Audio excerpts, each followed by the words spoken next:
Hi guys, how we doing? I hope this video finds everybody doing good. Okay, I've got 5 stories for you today. I've kind of cleared out some of the shorter stories, and there's a good mix of stories in there today. So again, a little bit of a marathon. The upload's going to be about the same length of time as it always is. As said, some of the other stories that I've put in today are slightly shorter than normal.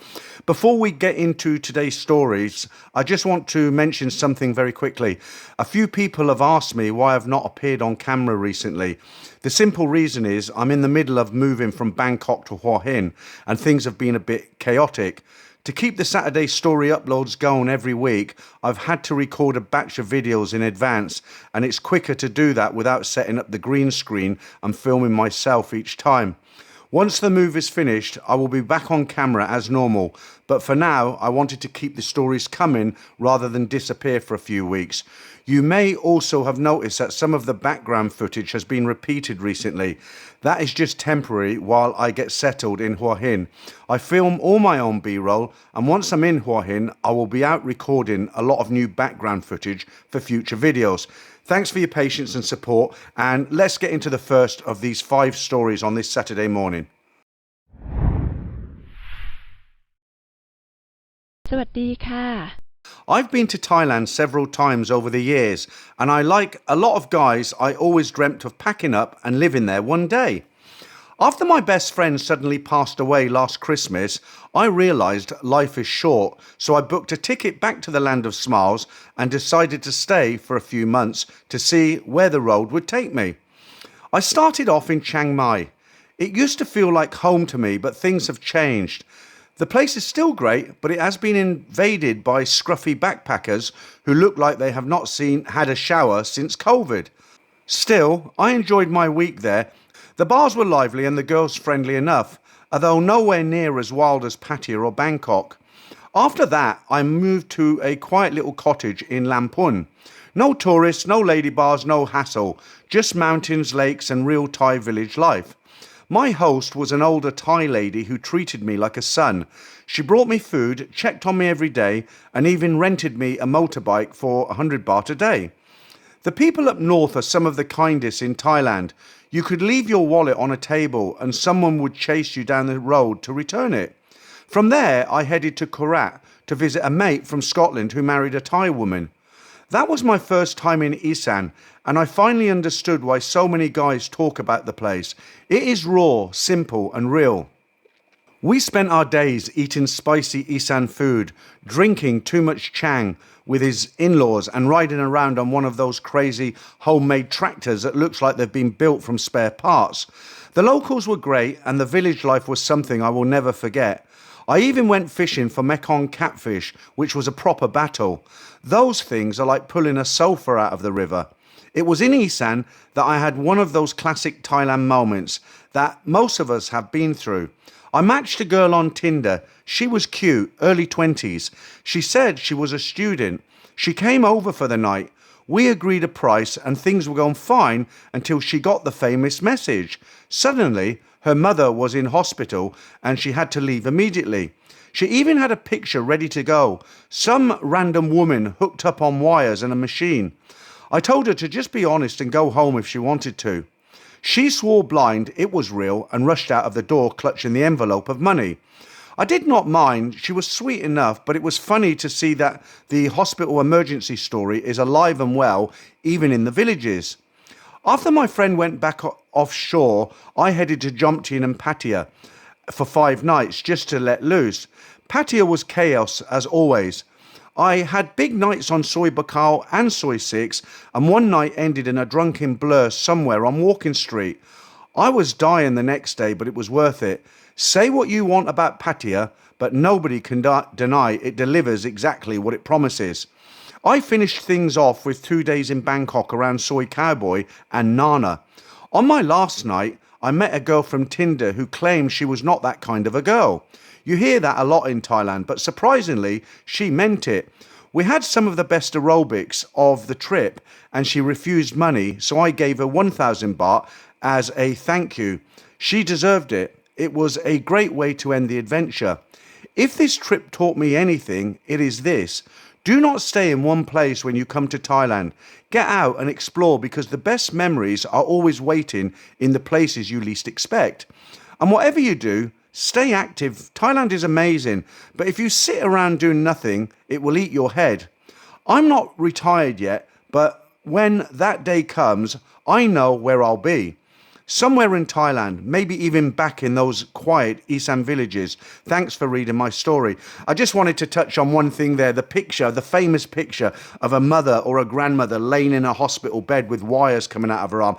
I mean, those pictures are so classic, so famous that the bar goes, they share around. And in fact, on my live stream about 3 months ago, I showed everybody a picture. There's a shop that was set up in Pattaya where a girl could go along there, pay a fee, and it was actually decorated like a hospital emergency room. You know, they had a gurney, bottles of, it must have been water, but looked like medicine. And the girl could pay a fee, I don't know how much it was, and she could climb onto this kind of hospital bed, gurney, call it what you will, and they would put bandages around her wrist, and it looked like needles were going into her arms, and she looked like she was on death's bed. I mean, it's one thing to scam people, but to set up a shop that girls can go along to and fleece their foreign men out of money by pretending they're in hospital, it's unbelievable, isn't it? But it does happen here sometimes. Okay, let's jump into story number 2. Hi, Peter. I wrote one story to you previously, which you read out. That was about getting engaged to a bar girl and visiting her family in Buriram. I've listened to your channel a lot since, and I have some stories that are a little bit different to most of the ones I have heard, although I will say I have enjoyed the vast majority of them. I drive to the beach for a walk most early mornings where I live in Australia, and I put on your stories for the drive, then listen on headphones while I'm walking at the beach, often having a good chuckle. I have some stories that I think are a little bit funny and also a warning to others from Thailand, the Philippines and Vietnam, but I will start off first with the Thailand story and send the others later when I get a chance. It must have been around 2018 that I took this fateful trip to Pattaya. From memory, it was just 3 or so nights on the end of a longer holiday trip with a night in Bangkok planned to follow before my flights back home to Australia. To get straight to the actual story, I was staying in a hotel on Second Road between Soi 7 and Soi 8. I had been to Pattaya a couple of times before, so I knew the lay of the land and about the BART bus that goes around Second Road and Beach Road. I'm an early riser and not much of a night owl. To me, 10 at night is late, so my plan is Pattaya was to venture to Soi 6 in the afternoon, then go to Walking Street in the early evening. On my second day there, I hopped on the BART bus to Soi 6 at around 3 in the afternoon. As anyone who has been there knows, Soi 6 is overwhelming and you get completely accosted verbally and physically by the bar girls once you enter the street as they try to drag you into their bars, especially if you are a solo farang in your mid-30s. Being shy by nature, I had consumed 3 or 4 drinks in my hotel room beforehand to fortify my nerves for the upcoming onslaught. I chose a bar to have a drink in, or rather it chose me by the alluring nature of the lovely ladies who pulled me inside.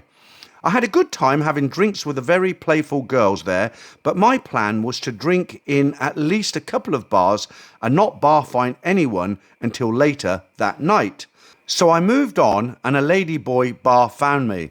I went in to have a couple of drinks and everyone there was friendly and fun and not too pushy about ladies' drinks. I was having such a good time I stayed a bit longer, but I had spent the cash I bought with me. There was an ATM on the street, so I used that, got more money, and I went back to the bar for a couple more drinks. By then it was getting dark, and although I had a few drinks, I was still sober by my standards and thought it was a good time to get back to the hotel for a rest before Walking Street. I got the BART bus back to the hotel, sat in my room for a while and started getting ready to go out again. I checked my wallet as I always do and my ATM card, which was also a debit card, was missing. I had used it, so it made no sense. I checked every compartment in the wallet and my pockets, but there was no ATM card. By this time, I was on the verge of a panic attack. I did not have a backup card and only had a small amount of cash on me, not enough to last the couple of days I had left before flying home. First things first, I used the old routine of asking myself, where had I last had it, and retraced my steps. I had used it at the ATM on Soy 6, so I headed straight back there. I looked around the ATM area, but nothing. Then I thought one of the ladyboys might have pinched it somehow, so I went back to the bar and saw the main ladyboy I had been drinking with. I told her what had happened and asked if anyone had seen my ATM card. They all said no, and a couple of them even came with me to look around the street, but we could not find it. By now, my mind was racing, and I was sure someone had stolen it and already used it several times, so I called my bank right away there while I was still on Soy 6. My heart started beating again when the bank told me it had not been used and they cancelled the card. This made it even more mysterious because it had been about 2 hours since I lost it.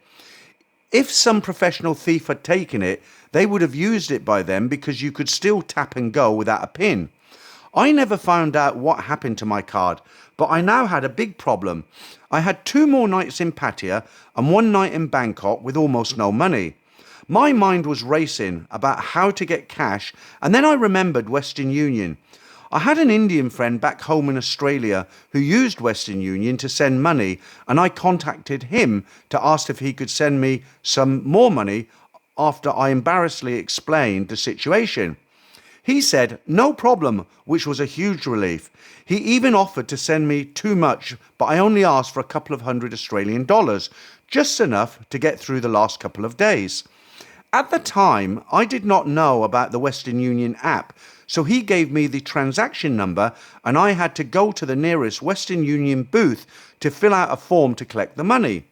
Filling the form was a task because my writing is not great, and after a few days of heavy drinking, I could barely control the pen. I filled the form out in blue pen and then read that it had to be filled out with a black pen. I thought surely they would not be strict about this, but they were.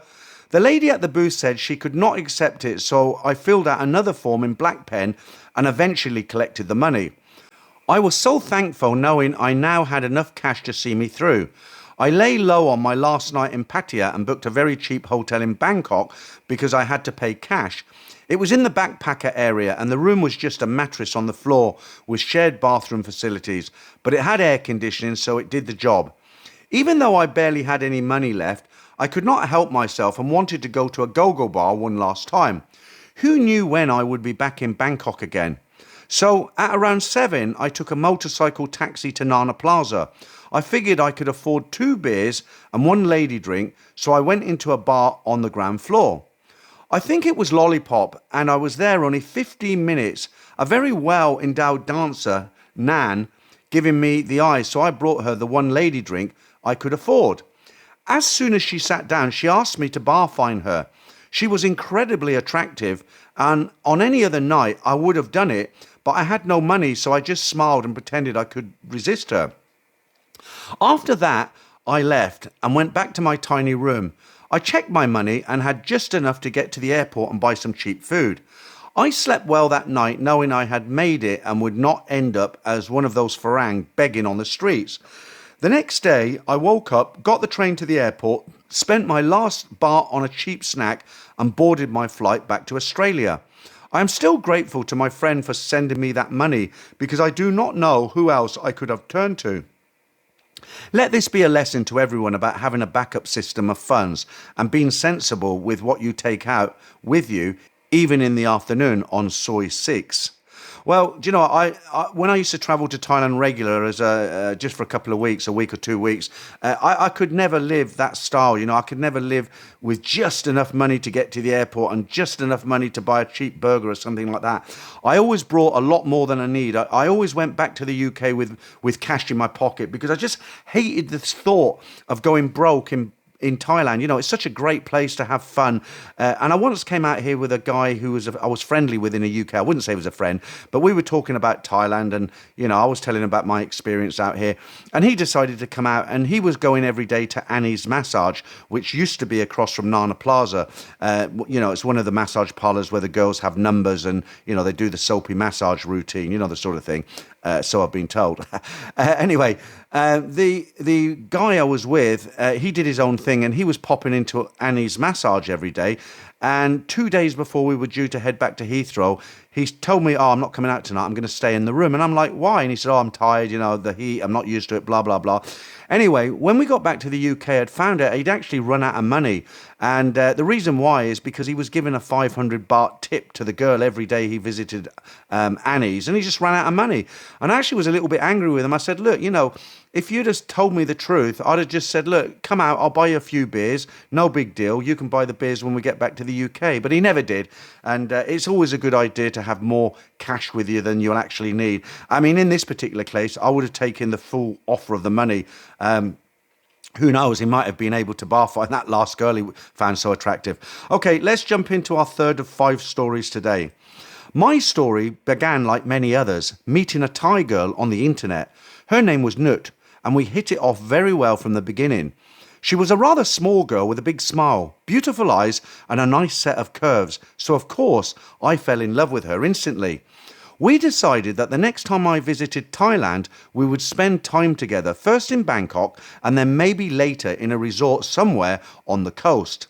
When I arrived in Bangkok, we had a good time from the beginning, visiting cafes and restaurants and even attending a friend of hers' wedding. After a couple of days, we decided to travel to Hua Hin and have a relaxing 6 to 8 days there, hanging out at the beach, eating great seafood and just enjoying life. Nut was a single lady in her 40s without children, and she had a good job at a car dealership, which explained her brand new Honda Civic. After a few days in the resort, our small holiday was coming to an end when she suddenly received a phone call. I did not know her very well at that point, but I could see her mood change. She told me she has to go to the north of Thailand for a company seminar for 3 days, and then she would go back to Bangkok where we could meet up again. I did not suspect any foul play, so I accepted her explanation. The same day, I said goodbye to her at the taxi stand and went back to my hotel. I had already paid for another 3 or 4 nights, but after the great time I had with her, the thought of being alone there felt boring. So the next day I decided to take the loss on the hotel and go back to Bangkok where there was more life and something to do while I waited for her. What happened next was that a lady I had met on a former trip suddenly sent me a message on the Line app. She told me she was in Bangkok and if I wanted to meet her, she would be available that afternoon. I knew this lady from a former trip to the PP Islands. She was a very beautiful girl and it was hard for me to say no, even though we had lost contact long before. What I did not know was that she had planned to meet me to take revenge and show me what I had missed by breaking up with her. That was not the most important event that day, though. We had arranged to meet in Terminal 21 in a cafe upstairs, but I arrived a little early and decided to get a coffee in Starbucks on the ground floor. That was a place where Nut and I had been several times in Bangkok, so I knew it well. I'm a guy who likes routine, and I enjoy getting to know the local people, even if most of the customers there were tourists. When I walked in, I immediately saw Nut sitting at one of the tables we had used before. In front of her sat a foreign guy with a big smile. He was good looking and maybe 10 years younger than me. Nut had that same big smile she used with me, the big round eyes and the body language of someone who is very fond of the person in front of her. I froze and did not know what to do. After catching my breath, I started thinking, what was she doing and what was I doing? In a way, it was the same thing, although she was more devious because her company trip excuse was clearly a lie. She was dating another guy at the same time she was dating me. Maybe even more than one. Maybe she did not even have a job and was living off different men, including me. Maybe that nice car was a gift from that guy. I stood there thinking about whether I should confront her or walk away. Should I act like the hurt innocent man, even though I was about to meet another woman myself? Or should I just leave the whole thing and go upstairs to my other date? In the end, I chose the latter and I went upstairs to meet my former girlfriend, who was dressed in a nightclub outfit with full makeup. She told me she had found another foreign boyfriend and she did not need me and only wanted to show me how happy she was. So, in one day, I felt like I had lost 2 women, but maybe that was a good lesson. Sometimes you need to stick with someone who is not perfect because the one who looks perfect can turn out to be the worst of them all. Later, I felt disappointed and I could not face Nut again. I did not want to see her fake smile or hear more lies, so I sent her a simple message saying, I saw you in Starbucks, goodbye.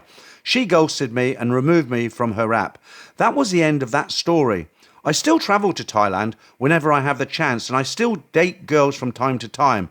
I'm always open to finding a good relationship, not a perfect one, but one that will last. Is that not what we all want? I learned my lesson that day. Women can be just as bad at men when it comes to cheating, lying, and giving false hopes. Well, in actual fact, he'd actually made both of those girls lose face. And if you know anything about Thailand, making a Thai person lose face is a big deal. It might not be to you, but it is to them. So, the girl's in the wrong. She's dating several men. She's sitting in Starbucks when she said she was going off on a company deal. A lot of the girls do that here. They're trying to get as much out of it as they can. And, they'll have multiple men who come and go. That's why I always say your best chance at a relationship with a decent Thai girl is to live here or spend most of your time here. If you're out of the country for most of the time, they get bored. They're kind of pack animals. They don't want to be by themselves. But she lost face because he sent her a message and said, I've seen you in Starbucks. That's why she ghosted him, because she didn't want to face him again because she lost face. The other girl upstairs, he'd actually finished with her. So in her eyes, she'd also lost face because she'd have been thinking, well, he's finished with me because he's found a more beautiful girl. That's just how they think. So she wanted the revenge, arranged to meet him just to tell him, I've got a new guy in my life. It's crazy how it all works, but you've got to kind of accept the culture if you come here and just try and understand it as best as you can. Okay, let's go into story number 4, last 2 today. Hi Peter, before I start, a quick note. The names and some place details in this story have been changed. People here have their own lives, and it would not be fair to put them under a spotlight they did not ask for. I have also compressed the timeline a bit. Everything in this letter happened, just not always in the exact order I tell it, as it makes for an easier story to follow. Well, just very quickly, I want to jump in here. If anybody ever sends me a story, even if they don't ask me to change locations, exact locations and names, I automatically make the stories anonymous. You don't have to ask me. You don't have to give me an explanation. When a story is received, I completely change names, so the real people will never be revealed. Okay, on with this story. It has been about a year since I wrote to you that first story, the one about Law, who was a bar waitress, not a bar girl, and who turned out to be more of a lesson than a love.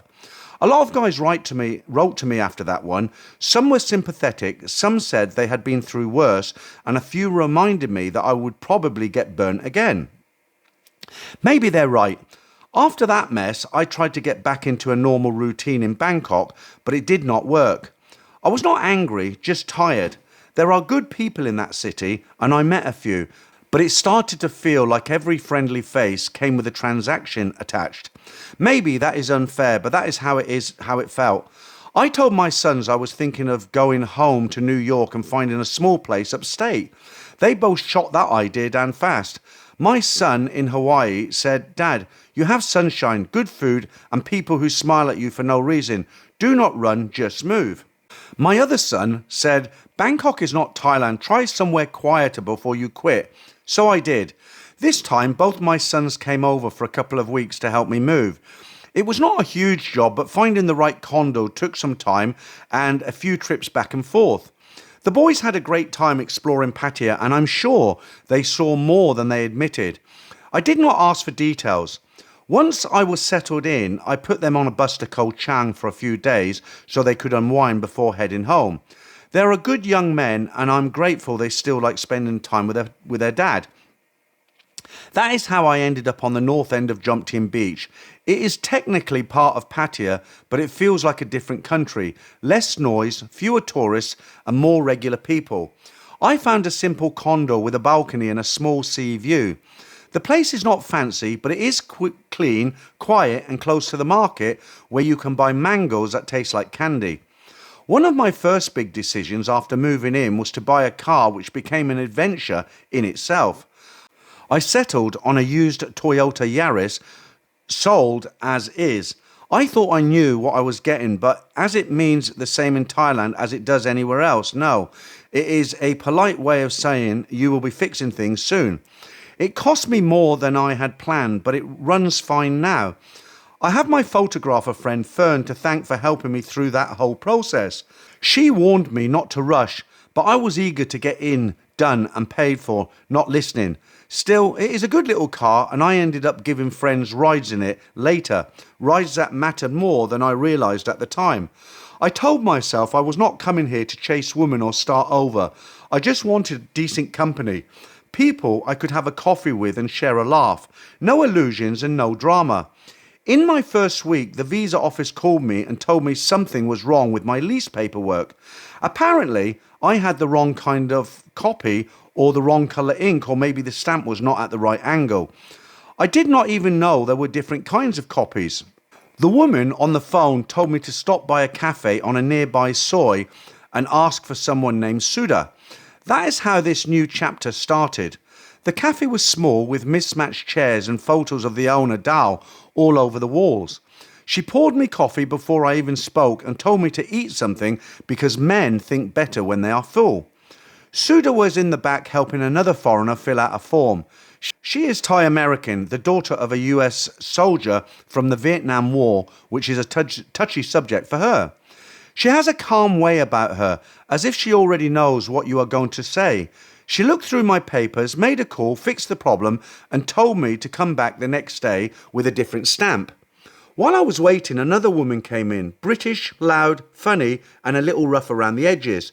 She said, "You must be the new guy. I'm Ruth, Suda's partner in crime. Do not bother understanding Thai paperwork. Just buy everyone lunch and call it even." In New York, we had a certain kind of person we called a shopping bag woman, usually older, a bit crusty, and always carrying half their belongings in a mismatched bags. The kind who looked like they had been released from a cycle ward a day too soon. Ruth gave me that first impression, but by now I had learned not to judge people too quickly. That was my first morning with them. Dal feeding me, Suda fixing my problems, and Ruth making fun of both of us. I did not know it then, but that cafe would become my anchor. A few weeks later, we were meeting there almost every day. I would roll in late around brunch after watching the New York stock markets all night. Ruth would already be there coughing and pretending not to care, and Suda would show up soon after with a stack of folders and a head full of opinions. Dal ran the place like a mother who had stopped scolding people years ago, but still kept a close eye on everyone. I met a few others through them. Fern, the photographer who saved me from getting fleeced on the Yaris, started calling me Lung Charlie. She is half Cambodia and has an older brother who lives between Bat Ambang and the Thai border. He lost a foot to a landmine years ago. Fern sends him money every month to help him, but she never brings it up unless someone asks. Maybe that is why she is so grounded. She takes pictures around the beach, real pictures, not tourist stuff, and she talked me into helping her organise a small exhibit. Then there was Nigel, an Australian retiree about my age who looks like a cross between Crocodile Dundee and a mad biker. Loud, sunburned, and always ready with a joke or a bad idea. Hard to tell which is which sometimes. He dragged me along to gents clubs in the week for a while. At first I went for the company and the fun, but it got old fast and everything started to feel the same. To his credit, Nigel did not hold it against me when I stopped going. We still meet for lunch or a beer. He is rough, but he is a good man. Our little group formed naturally. Fridays became community night at Dal's Cafe. People brought a friend or a bottle or a story. Some weeks we were 6 people, some weeks 15. We ate, argued and laughed, and sometimes we just sat together without talking. It felt good to be around people who did not want anything from me except my company. The only cloud that first year was Ruth's cough. She had been a heavy smoker all her life, and we joked about it until it stopped being funny. One morning she scared herself coughing so hard she went quiet, which was a first for her. Suda told her to see a doctor, and I offered to drive. They found small cell lung cancer. Bad news, but not hopeless. Ruth tried to laugh it off, but you could see the fear in her eyes. She quit smoking that day. No speech, she just stopped. We adjusted. Suda's handled the hospital paperwork, Dal cooked soft food and brought it to Ruth's place. I drove her to chemo when she needed a lift, and Nigel dropped off mystery novels to keep her busy. Fern took quiet photographs of hands, cups and lights, not of the sickness but of life carrying on. Ruth got through the treatment. It was rough, but it worked. The day she got the remission call, she came to the cafe wearing a bright scarf and said she was not dying yet and someone better buy her lunch. We did, of course. The photo show that Fern organised was called Still Here. We used a little gallery near Pratamak Hill. She hung photos of everyday life in Jomtien. One was just our coffee cups lined up on the cafe table. Ruth sat in the corner, bald but smiling and making jokes about looking like Yul Brenner. It was one of those nights that remind you that you have built something real, even if you did not plan it. Life in Jomtien settled into a rhythm. Because of the time difference with New York, I trade stocks at night. I sleep late, then head to the cafe for lunch. Afternoons are for errands or walking on the beach. Evenings are for a quiet drink on the balcony. Sometimes Suda stops by after work and we talk about small things. There is a warmth between us, but no confusion and no pressure. We both understand peace. After a few months, I realised something I had not expected. That small group, Suda, Ruth, Dal, Nigel and Fern, had become like a little family. A slightly broken one, but it worked. In Bangkok, I was surrounded by people but never connected. Here I know who will be at lunch and who will complain first and whose laugh I will hear. I did not know I was missing that until I found it. A few months ago, Dal closed early and organised a small dinner to mark 1 year since I moved to Jomtien. Everyone was there. Ruth made a toast. Nigel told a terrible joke that still made everyone laugh.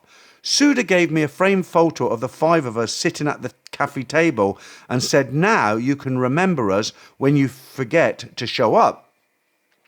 I told her I was not going anywhere. I think I will start using my car more often, but not as a medical taxi. I have been wary of driving beyond town because Thai drivers seem to have a death wish, but I want to explore more. I want to see Isaan. I had a taste of it with Law, but this time I want to do it my way. There are a few people on YouTube who make it look interesting. Have you travelled there much, Peter? I'm also saving up for a few days at Khao Sok National Park. I want to stay in one of those floating hotels that look like they are from another world. Okay, real interesting story there. And something that's very important, and I always press out when I'm doing my live streams. If you're a guy who's thinking of retiring out here, you might have been coming out here for years on holiday, a couple of weeks here or a month there, and you don't get bored because when you come out here, it's a holiday, right? You find something to do every day. And you know, what I always say is if you come out here to live long term, you're going to need to get into some kind of a program, get a hobby, you know, do something, because you can't just spend time by yourself all the time. You'll go stir crazy. And if you end up sitting in bars, you'll become an alcoholic. And like this guy's quite rightly pointed out, he hasn't gone out and looked for this group, but he's now part of this group, as he puts it, a small family. And that keeps him busy. You know, they have meetups on Friday, and it's a good place to be in. And yeah, good luck to him. I thoroughly enjoyed reading that. Right, okay, I've got one last story to read out to you. This is quite a short story, and this is our 5th story of the day. I decided to tell you my story. It started in 2019 on my first trip to Thailand. I had saved up for this trip for 5 years and I was excited. It was also my first time on an aircraft. I travelled with a friend and we arrived in Phuket in Bangkok. The first day was not very interesting because Bangkok is quiet. The next day, I went to a tuk-tuk and told the driver to take me somewhere I could have some fun. He told me he could not take me because it was too far and I should get a taxi. I did not know how to get a taxi right there and then, so I went back to the hotel and the hotel ordered one for us. We arrived on Bangla Road and 2 girls came up to us and dragged us into their bar. It was around 2 in the afternoon. The 2 girls took good care of us. One of them was chubby, which I like, and her name was Pim. The other one was slim, and her name was Nan. We stayed in that bar for several hours, and my friend spent all his money. He took 2 girls back to our hotel, and I took Pim.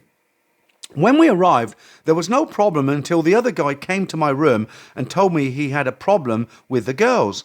He did not agree a price before, and he did not have enough money to pay them. I was in the middle of having aerobics and I got quite annoyed. I told him to let me finish and then I would help him out. They had already disturbed me, so in the end I said, fine, let's sort it out now. We sent the girls home and I paid a reasonable price for their company and also paid for their taxi back to Bangla Road. The next day I wanted to go on some trips, but my friend had no money left, so he stayed in the hotel. Pim arranged a car to pick me up and take me to visit some places in Phuket. The trip was amazing. In the evening, I went back to the same bar and I took my friend with me. I loaned him some money. I thanked Pim for arranging the trip. I stayed drinking at the bar until Pim finished work. I agreed to pay her the same price for one more night of company, and I arranged for my friend to stay with Nan. We did not go back to the hotel that night. We went to the girls' place instead. We had a good aerobic session, and in the morning we went to the bar and I paid the bar fine for Pim. She took me around Phuket again and it was amazing and I fell in love with her. My friend stayed with Nan and I do not know what he did, but I gave him €50 every day and I arranged for Nan to stay with him. I stayed with Pim for the rest of my vacation and my friend stayed with Nan. My friend had a small problem because the protection he was using broke. We went back home and I stayed in contact with Pim. She told me that Nan had borrowed money from all the girls in the bar and had stolen a motorcycle and disappeared. Later, we found out she was pregnant. I was planning my next trip to Thailand. I tried to find a job in Thailand but did not find anything at first. I got a visa and I went back. I asked in all the bars and security and even garbage collection, but nobody needed workers. After that, I found a job in a Hungarian bakery. I worked there for 3 weeks. One day, a man died next door in a massage shop and the police came. I was working with no papers and I did get scared because the boss did not want to make a work permit for me, so I left. I searched again for a job, but this time in Bangkok. I had no luck, but I did get to know the Thai community. My visa expired and I went back home. When I got home, a man sent me photos of my girlfriend with him. The man was from Austria. I forgave her, but one day when I called her, the phone connected by accident and I heard her having aerobics with someone else. That was the end. I still go to Thailand every year, once or twice. Now, I don't know how old the guy was who sent this in, but reading the content, I'm guessing he was quite a young guy, maybe in his 20s, especially, letting her off for sleeping with another guy. But something else I wanted to mention, in Thailand, you can't just come here and work. You can't open a nail salon or a barber shop, or you can't be a taxi driver. Most jobs here in Thailand are protected for Thai people. You won't get a work permit. Yes, you can come and work here if you're working with a big company like a hotel chain or an insurance company, and they do the work permit for you and they employ you and it's all done properly. Of course, there's no problem with that.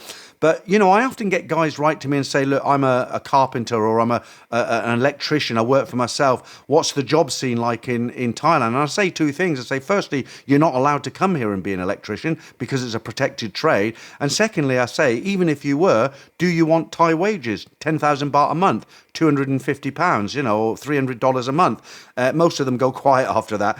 All right, guys, that's it. Quite a long upload again this week. Thanks for listening. I'm going to end it now. I don't want the upload to be real long. Thanks for listening and have a good week. And I'll speak to you all soon with some brand new stories.